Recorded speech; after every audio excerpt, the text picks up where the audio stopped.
Good morning. 6 weeks ago or so, many of us gathered in this room for music, poetry, a skit, and more as we welcomed the winter solstice, the longest, darkest night of the year. And in about 6 weeks or so, we will be here again to greet the spring equinox. In Minnesota, to think that the spring arrives in March may be a sign of madness. But we do it anyway. And here at FUS, marking the departure of one season and the arrival of the next is one of the ways we affirm our connections to the natural world and the cycles by which it operates. Now, 6 weeks from solstice, 6 weeks to equinox, this isn't a coincidence. We're at approximately the halfway point between the two, one of 4 moments in the astrological calendar referred to as a cross-quarter day. 2 of those 4 remain commonly known as May Day, or Beltane, and Halloween, or Samhain. A third is Lammas, and mark your calendars now for the first Sunday in August when we can anticipate enjoying fresh baked bread from our wonderful kitchen crew. This particular cross-quarter day is more popularly known as Groundhog's Day, when we wait to watch a rotund creature named Phil crawl out of his lair to look for his shadow.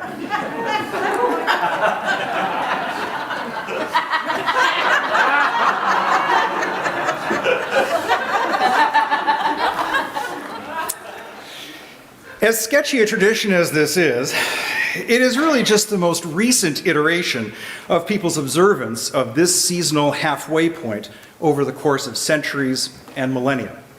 Celts, for example, knew the day as Imbolc, a word with numerous pronunciations, and given the more moderate climate of the Celtic world, they thought of this as the moment when life began to stir, unseen, beneath the surface of the earth, as it slowly prepared to break through into the growing warmth of spring.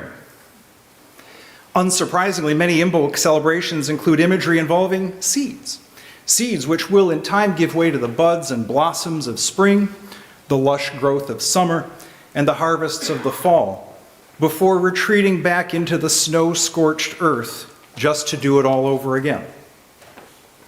Certainly not unrelated to the cyclical growth of plants, which would be particularly important to an agricultural society. And to be clear, while many of us think of ourselves as urban creatures, if our society lacked agriculture, we'd be in pretty serious trouble. It's the cycle of light growing and fading over the course of the year. From winter solstice, where we welcome the darkness, to the summer solstice, the longest, sunniest day of the year, light slowly increases each day. Have you noticed it? That dinner is not quite as dark as it once was? Or that on the ride home you don't need to turn on the headlights quite as early? It's not your imagination. It's modest now, but there is more light. For this reason, this point in the calendar has often been associated with modest sources of light. Some societies use this time to extinguish their small hearth fires and then to rekindle them for the year to come. And of course, candles have featured consistently in these observations of winter's midpoint. Over the course of time, the early Catholic Church transformed the fire rekindling into its own event, known as Candlemas, when candles were blessed for use in the coming year. Locally, consider the scheduled return next weekend of the Luminary Loppet, just over here on Lake of the Isles, which will be decorated with candlelit luminaries. If you've never been to it, it really is quite beautiful. But even as far back as ancient Greece, reports Donna Hennis in her book Celestially Auspicious Occasions, candles featured at this time of year. She writes that the legend of Demeter, searching for her daughter, who has been abducted by Hades and taken to his subterranean lair. In midwinter, the land is gripped in death, writes Hennis, and Demeter, the ancient goddess of grain and fertility, descends to the underworld in pursuit of her lost dear daughter, Persephone. Disconsolate, she explores the far reaches of the territories of Hades and her own private hell, her journey lit by a single candle. The impassioned determination of her search and her ultimate discovery, that is, the discovery of Persephone, shed the first glimmer of light in the indelible dark of winter, the creative spark full of consciousness. Perhaps knowing that a single candle can dispel the darkness, candles have been incorporated into celebrations since time immemorial. Whether we consider these events religious or spiritual or related to worship, and here we enter that tricky dance with language that is part of the heritage of this place. Ancient altars excavated around the world show evidence of candles or fire having had an important role in the ceremonies which occurred there. Imagine the sense of awe and wonder with which our ancient ancestors may have viewed fire, even in the form of a simple candle. The fire gives off life-enhancing heat and light, and yet, as we have sadly seen this winter in California, if uncontrolled, it can become an instrument of destruction and death. The flame moves and flickers. It can easily be seen, but not touched, like one can touch a stone or a person, and can burn anyone who even attempts it. It's perhaps no wonder that so many human societies have considered fire to be one of the four critical elements and worthy of being embodied in spirits and gods. Now, being all fancy and modern and techy, maybe many of us don't approach fire with awe and reverence. But many of us are aware of uses of fire as a means to symbolize something important, even sacred, however you use that word. The Statue of Liberty, for example, has become an instantly recognizable symbol of what this country, a nation of immigrants, has meant, and hopefully will come once again to mean. In her poem dedicated to it called The New Colossus, Emma Lazarus wrote, "Here at our sea-washed sunset gates shall stand a mighty woman with a torch, whose flame is the imprisoned lightning, and her name Mother of Exiles. From her beacon hand grows worldwide welcome." At various memorials to particularly inspiring individuals, or to those lost in war, or to human cruelty, they feature eternal flames to represent the idea that these people will not be forgotten because of something especially important they did or experienced.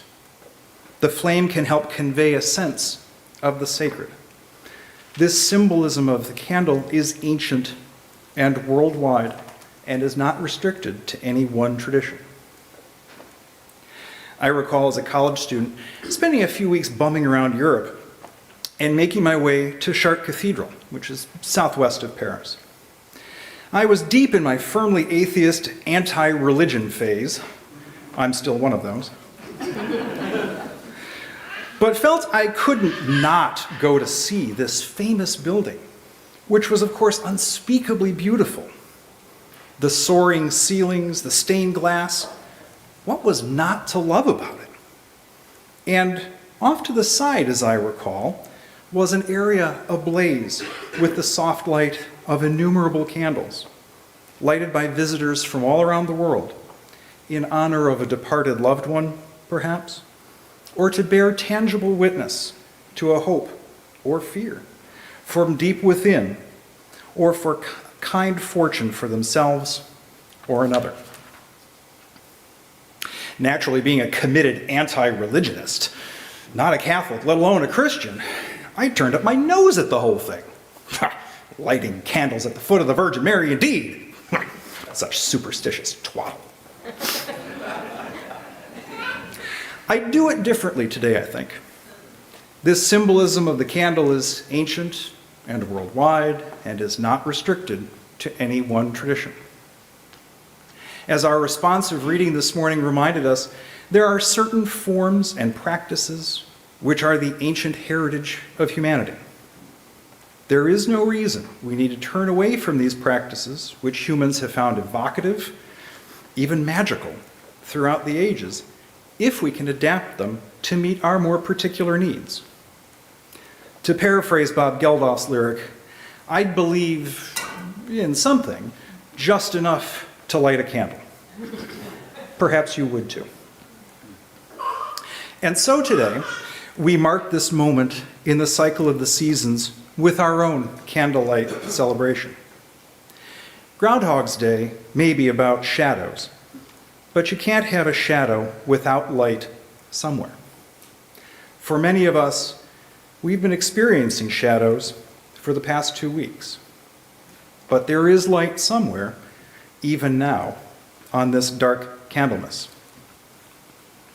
I want to invite you in a moment to help make FUS a place of that light by coming forward, sharing your name, lighting a candle, and telling us what calls you to do so. Is yours a candle of memory, of grief, of hope, of commitment? What is the light within you that you will fiercely defend in a still dark world? Now, we have ways for folks to participate in a number of areas. If you're on the main floor, come on up. We had a nice line last year. Why don't we form that line along here against the front of the stage? If you are participating online, please feel free to put your message in the chat. Jane is here and will be monitoring the chat. This is the tricky part. There we go. And we'll relay your thoughts to us here. If you're in the balcony and wish to share something, Kendrick there, standing and waiting, please relay your message to Kendrick. He will get it down to us. We will light a candle for you here. But to get us started, Claire Nyquist from the Congregational Care Team will relay joys and concerns which they have received recently and will light a candle for those. Longtime FUS member Donald Asp passed away peacefully on Friday, January 31st. There we go. Thanks, Claire. As always, there will be a card basket downstairs in the lower assembly hall where you can send a greeting to those mentioned or to those who are not able to join us. And this is also a good time to remind people that the care team always welcomes new folks to get involved. If you're interested, please stop by the office after the assembly to learn more. Our theme in February is inclusion, and so this is where you are included. So if you have a joy, a concern, a hope, or a fear that you would like to express today and light a candle, come on up. We'll make this easy for you. Who will, or let Kendrick know upstairs, or put it in the chat online. Who would like to start us off? Give it some thought. Ah, good morning, Barb. Here, why don't I come over here? Here we go. So I'm going to light this candle for hope that things go better in this country instead of on the downhill trend we're on right now. Yeah.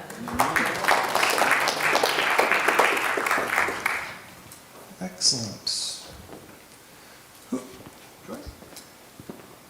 I light this candle for my sister-in-law, Maria, who died yesterday in Sydney, Australia.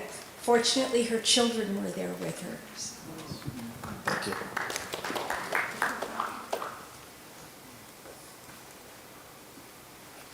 We have a candle of joy to share. Hoyt and Amy celebrate their 18th anniversary today.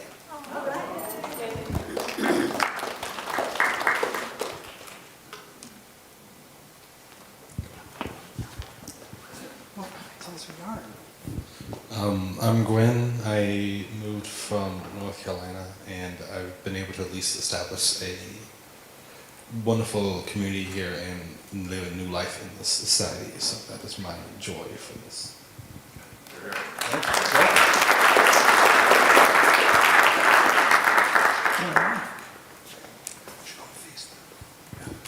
Good morning.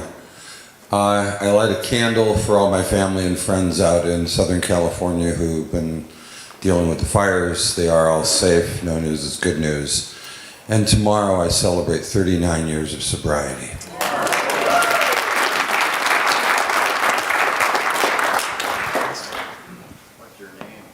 That was Alan.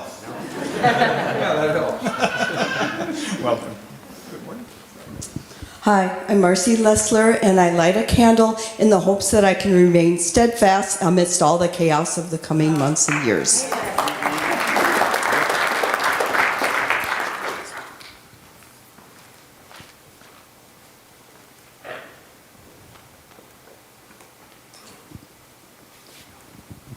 This is a little hard. My name's Jennifer Palmer. This is for, so my sister Stephanie has worked in global public health for the last 25 years. She expects that entire sector to collapse within the next week.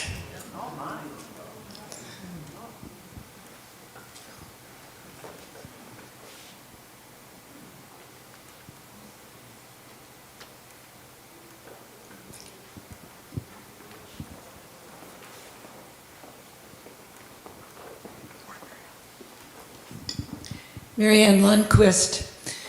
I light a candle in hope that we will all support the Ukrainian refugees that we have sponsored and welcomed, and the sadness that there was another refugee family that we were to have welcomed earlier in January. And because of this administration, it was cut off. So may we all help in any way we can to protect and help our Ukrainian refugees and also all who seek help here in this country.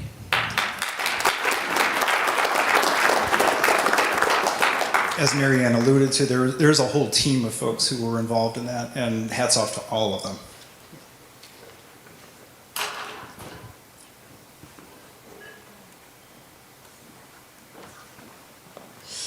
Hi, I'm Mickey, and I'm going to light a candle in hope of all the voices that we continue to be able to lift up in the work that I'm doing with Minnesota Women's Press. We're also getting funding soon to be able to do a 4-language guide related to deportation, and we're finding other support from others related to increasing humanitarian issues, and we're going to be able to keep lifting up voices to explain what they're going through. Thank you.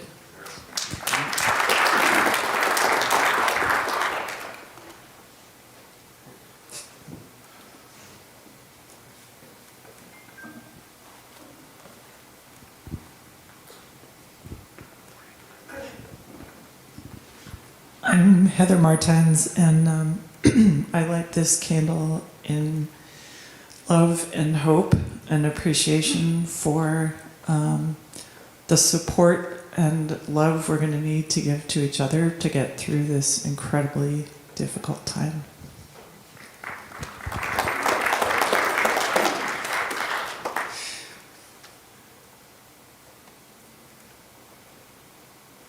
Thank you.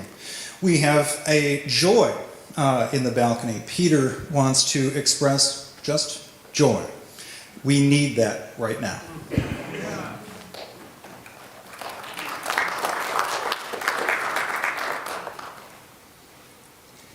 And I'm going to interrupt our flow here because we got a couple online. Okay, so Kathleen Quinlan would like a candle lit for hope. And Terrell Brown shared that his sister Barb had a celebration of life held yesterday, so in honor of his sister. Thank you both.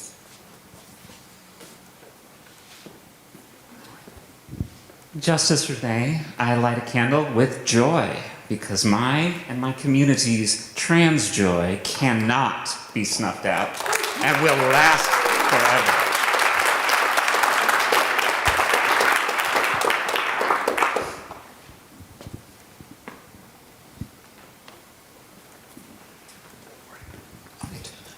My name is Nathan Hartshorn.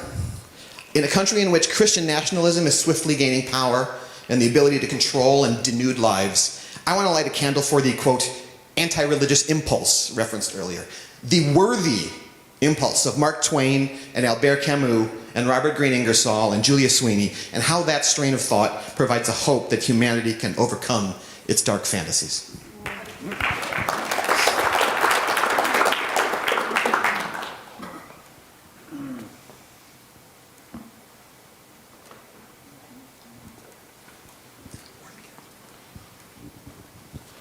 Good morning. I'm lighting this candle for my older sister, Alex Chase, who is battling stage 4 cancer. Thanks, Kim.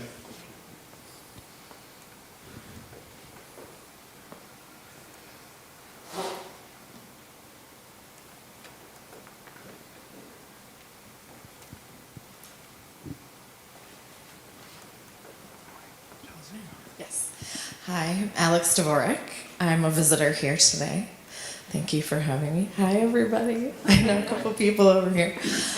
I am lighting a candle to ignite and make real a desire that I have had. I am very good at sort of preparing myself and keeping my own light, but we need to form community in some way, shapes, or forms, or I need to, I should say. I need to do the work of keeping this light alive and making the beautiful world more possible and more true, and I need to do that with others. So I'm lighting this for an intention to be in more community as I do that.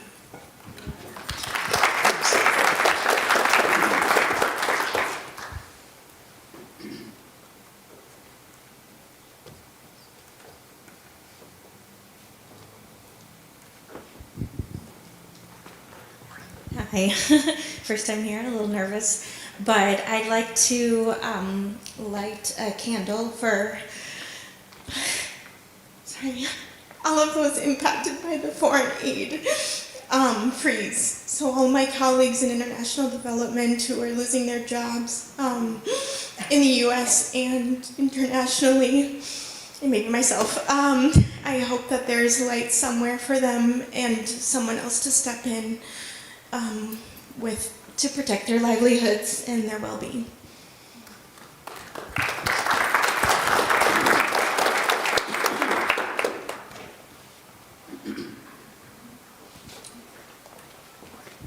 I'm Rick. I light a candle in support of all the trans people and people of color, women, immigrants, and all those who will be affected by this transition. This campaign, and also in the spirit of Mark Twain, who said, "The only weapon we have is laughter."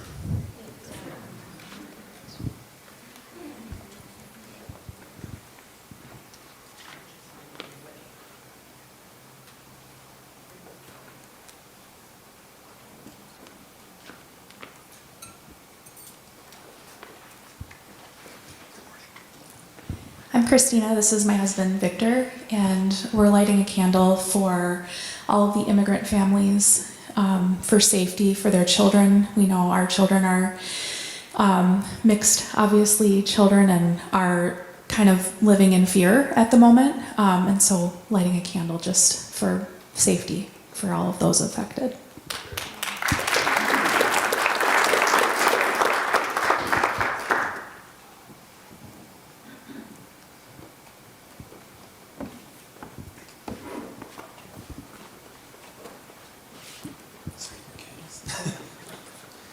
Hi everybody, I'm new here, I'm John, and I'm lighting kind of a two-part candle. One part holding space for profound grief and processing that, which I think is a huge amount of emotional labor and very real. The other one is lighting a candle for profound joy and optimism and hope despite seemingly negative odds.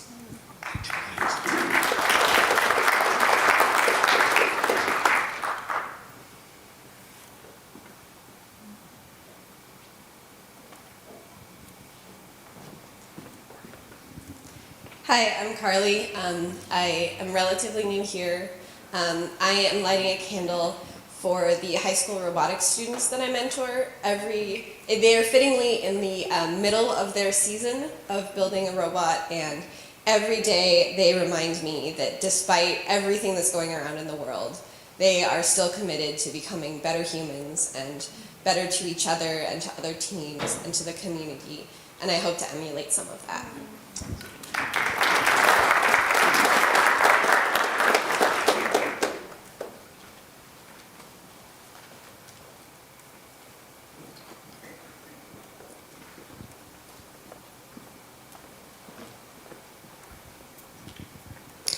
I'm Connie Tilden, and I am just in awe of a holiday like this that celebrates the orbiting of Earth, the powerful speed at which it goes, and I just want us to protect Gaia as well as much as we can.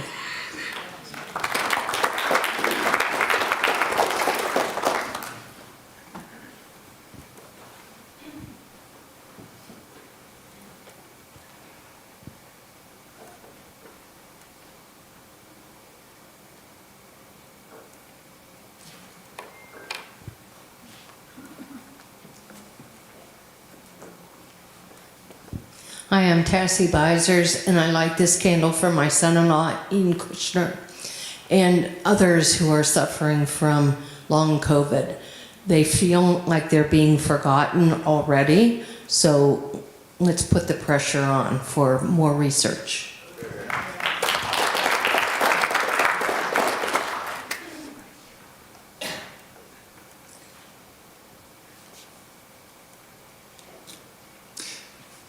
I'm going to share a note that has been posted anonymously, expressing gratitude for Reverend David Breeden, Reverend Kelly Clement, and Reverend J. Exodus Hooper, and everything they did for us.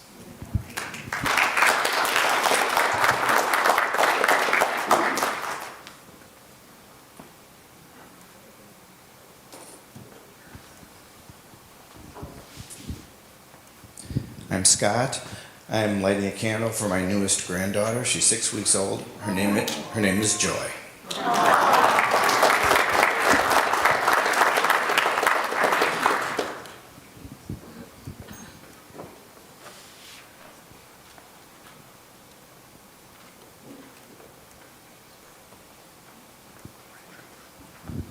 Hi, I'm Audrey Kingstrom, and I want to light a candle for two things. One is for grief, and it's already been expressed here, but I'm grieving. I think we all need to be grieving for all the people that are hurting in the world, that have been hurting, and now are hurting more because of what is happening. People around the world. It is just devastating. And here in this country too, but around the world.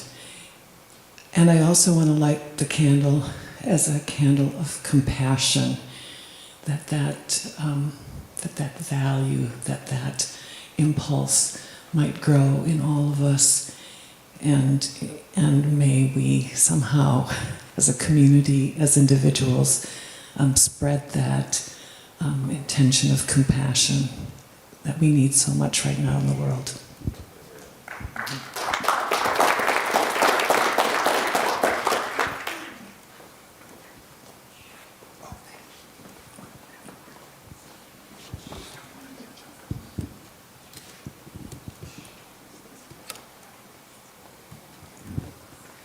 Hi, my name is Teresa. I want to light a candle for all the animals that are suffering in factory farms, how horrible their situations are and how things are getting worse under the current administration and the laws that have been brought forth to protect that animals have a decent space to live in and all the other rights that are being taken away. And my hope that this growing compassion that Audrey was just talking about will grow to encompass all beings on the planet, as our new UU Article 2 talks about. Thank you.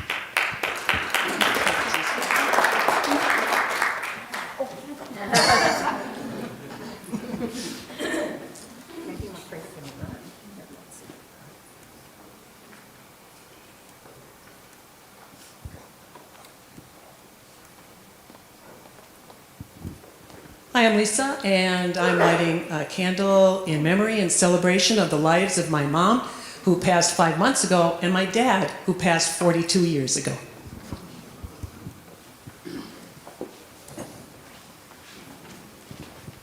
We have an online request for a candle from Carol Barkley. She is lighting a candle for thankfulness for being a part of this community for over 50 years.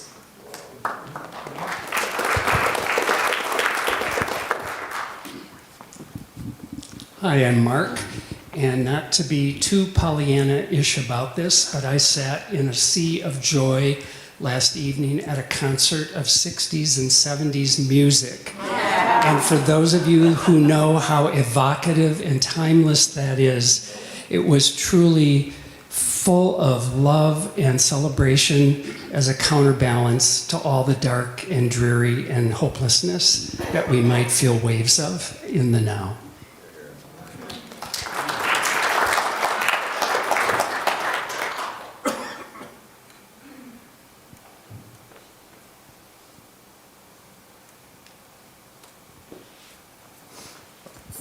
Hi, I'm Molly, and I want to light a candle for all the educators out there who bring so much care to our children every day and are creating spaces to have really amazing conversations. And a lot of those spaces are very inclusive, and they bring me so much hope. And so when I think, oh, what's going to happen, I just talk to my teacher friends, and they tell me the amazing things that are happening in their classroom. So I'm really grateful for that.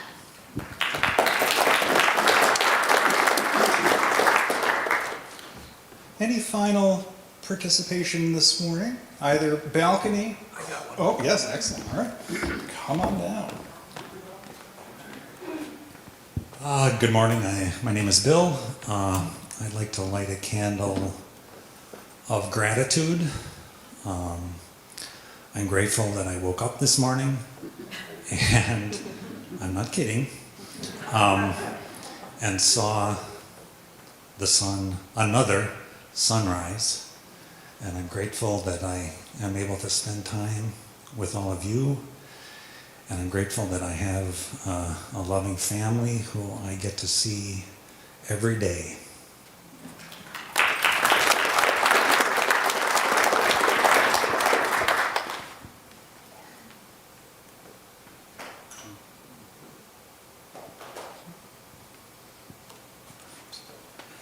I think many of us are here today with some form of hope or fear or joy or grief or thoughts for the future that who may not have felt comfortable sharing.